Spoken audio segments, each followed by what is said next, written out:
Right now at 2:30, we're keeping you weather aware as we track the impacts of Debby across the Carolinas. A look at the destruction and cleanup already underway.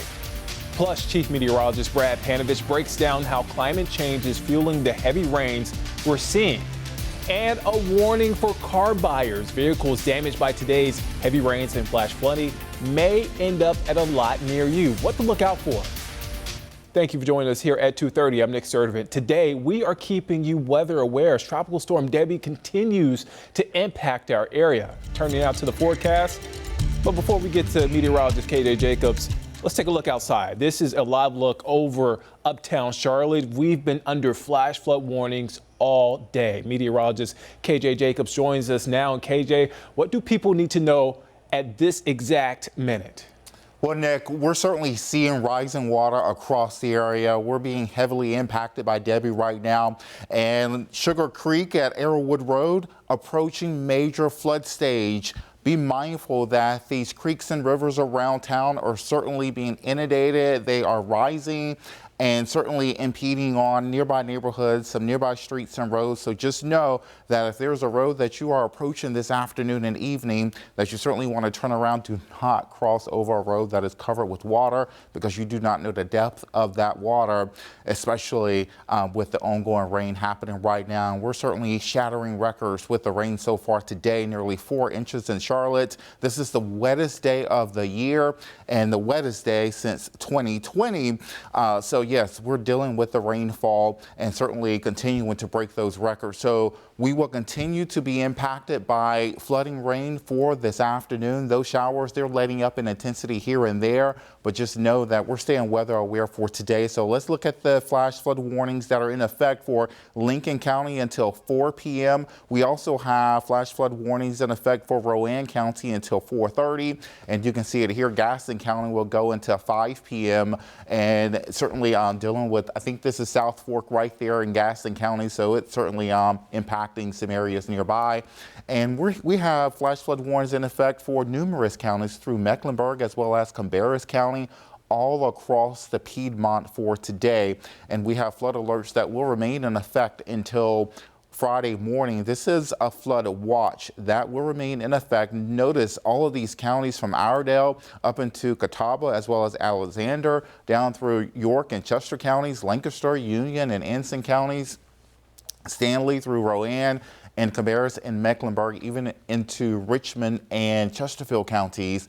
Here's a look at radar right now. Notice we're seeing a few breaks in terms of the intensity of the rainfall. For those of you east of 77, this is east of Charlotte through Cabarrus into parts of Rowan, Stanley, Union and Anson counties through Chesterfield County. And you can see this storm is certainly the circulation around it taking the heavier bands just west of Cleveland County. Also some heavier showers through York and Chester counties and back into parts of Caldwell and Burke counties. You're dealing with some heavier showers into the mountains and foothills now. And you can see how this band is working its way through Morganton, west of Hickory, down through Forest City, just west of Shelby right here. So we're still being impacted heavily by the rain through this afternoon. Notice parts of York and Rock Hill as well as through Chester, some heavy pockets of rain for those of you there just south of Charlotte, and we're catching some breaks here and there east of Charlotte. So we'll continue with the rain for today, but here's a look at the track here. This is all going to continue to clear out overnight into your Friday.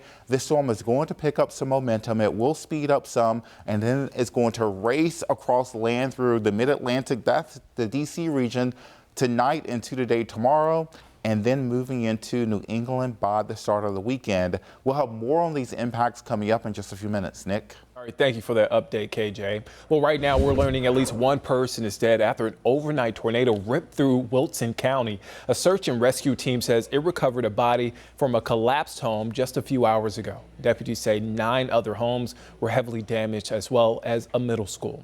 And right now, Governor Roy Cooper is in Wilson County. He's meeting with community members at Springfield Middle School, saying the state will come back from this tragedy. Right now, we are in response mode, making sure that we're working to save lives and to get through this storm. The storm is moving through. Hopefully, it will be out of here by Friday. After that, there will be a time for damage assessment. And the governor added that the results from the damage assessment will decide how much funding the state needs. Meantime, as we speak, South Carolina Governor Henry McMaster is giving an update on how the state is recovering from the impacts of Debby. Just yesterday, McMaster said, quote, "We're in the second act of a 3-act play." Well, right now here on your screen is a live look at the current Duke Energy outage map. We checked just moments ago. Duke is reporting roughly 20,000 outages in and around Charlotte. We will be keeping a close eye on these numbers throughout the day. And as we speak, the first day of school is wrapping up for Fort Mill and Rock Hill. Meanwhile, several school districts close or switch to remote learning today in anticipation of Debby. We're keeping an eye out to see if there will be any impacts tomorrow due to flooded roads or downed trees, and we will bring you those updates right here on WCNC Charlotte. And it's no surprise Debby is having an impact at Charlotte Douglas today. So far, more than 610 flights have been delayed and 21 have been canceled. If you have to fly today, check your flight status often, since this severe weather is expected to last all day. And this storm, once again, showing us how climate change is impacting the Carolinas. WCNC Weather Impact Chief Meteorologist Brad Panovich explains why a warming globe means the potential for more heavy rain. If it seems like we get feast or famine in the rainfall department here in the Carolinas, you'd be correct. But increasingly, we are seeing record rainfall rates and more extreme rainfall events in this warming climate. As the atmosphere warms by 1 degree Fahrenheit, it can roughly hold 4% more water. So the process works like this. Colder air is like this black bucket. It holds less water than warmer air. The colder air holds water, but look how much. And the red bucket is like warmer air. It holds way more water. But it's just not the warm air. As Dr. Lackman at NC State University says, there's other factors involved. They really depend on the amount of water vapor and the strength of the updraft, the strength at which the air is rising, the speed at which it rises. And those things are actually connected, because one of the things that forces the updraft, that fuels the updraft, is the release of heat by condensing water vapor. So those two things are tied. Which is a huge problem in a place like Charlotte, which is already a flash flood prone city.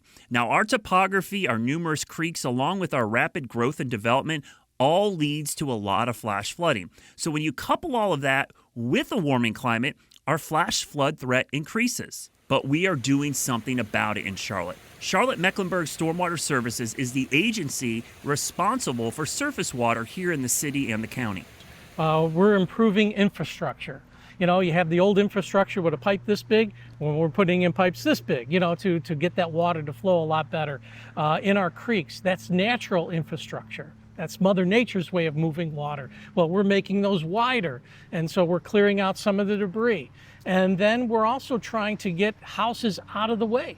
The real question is, how much more will we have to do with our infrastructure and the floodplains to prevent increasing flooding with these heavy rainfall events? One thing is for sure, even if you're not in a floodplain, you should consider flood insurance.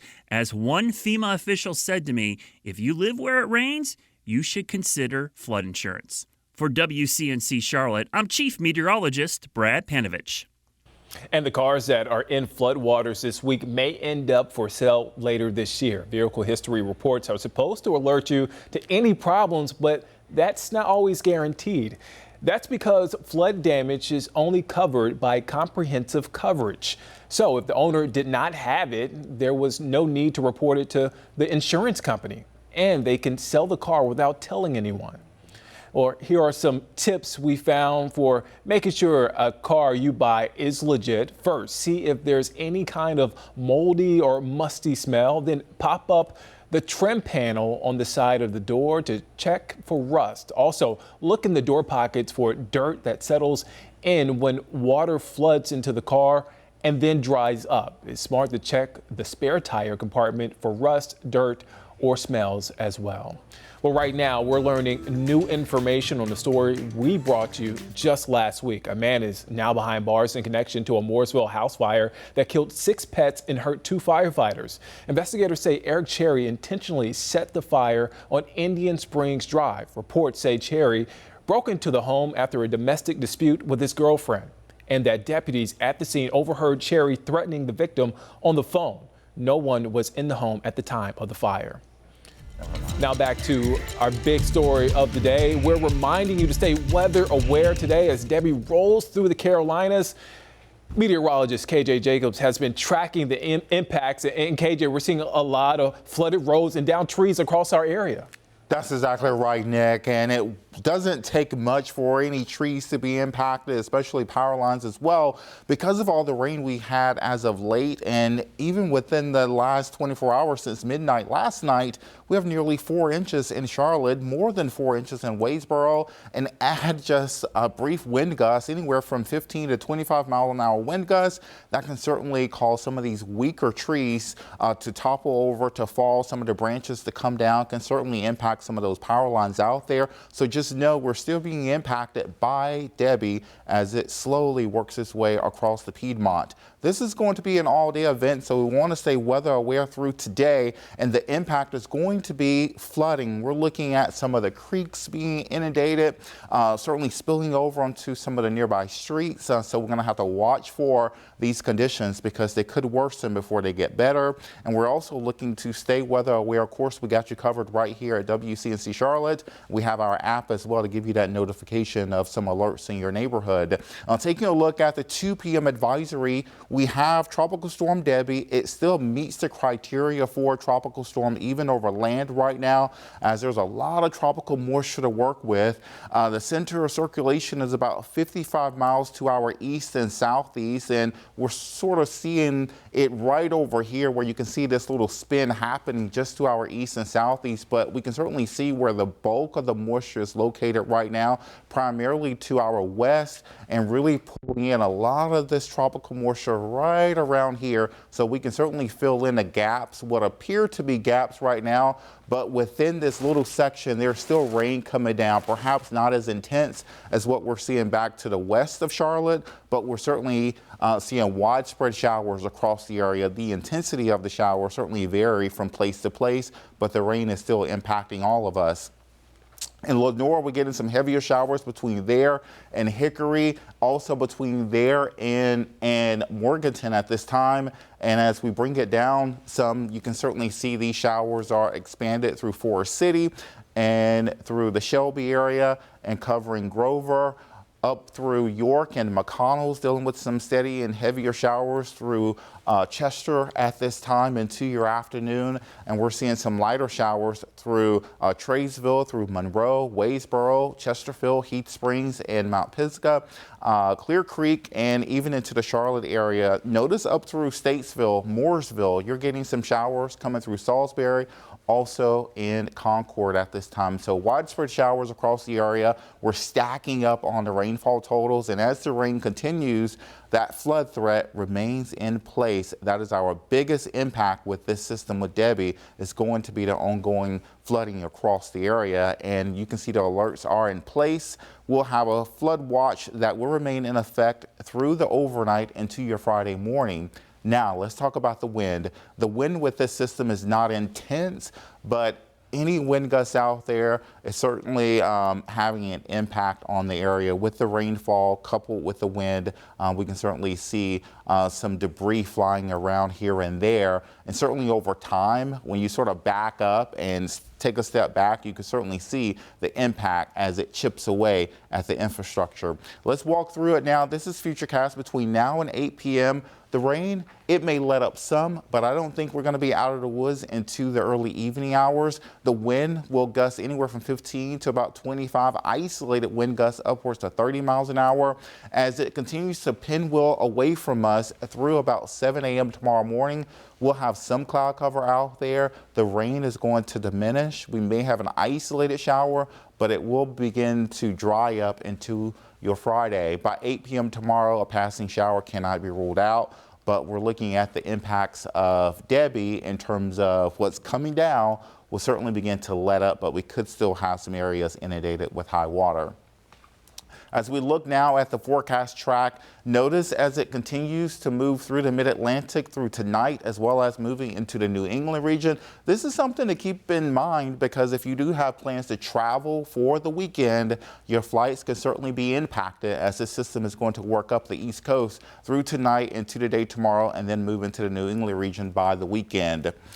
In terms of staying weather aware, watch for roads to be flooded. There are numerous roads out there impacted by the rain so far today, and we could have some additional power outages with the wind and the rain ongoing. So take it easy, use caution. Your 7-day forecast, we're going to stay weather aware through today. Tomorrow, low rain chances. We're drying out into your weekend. Temperatures could bounce back from the 70s today to the 90s by the weekend, and we should stay in the mid-80s for early next week. Nick? All right, thank you, KJ. We're 2 weeks into the Paris Olympics. Let's take a look at the current medal count. The U.S. continues its dominance with 95 total medals, more than 20 ahead of second place China. In third, host country France with 52, followed by Great Britain with 51 and Australia with 43. Well, in less than an hour, a Charlotte native hopes to add another medal for Team USA. Anna Cockrell will hit the track in the 400-meter hurdles final at 3:25. This is her second Olympics. And a reminder that while the Olympics will be on WCNC Charlotte today, we still got your news headlines covered, and we will continue to track the impacts of Debby. We'll be streaming live again at 3:30 with the latest developments. You can find that on our website, WCNC.com, or inside our WCNC mobile app.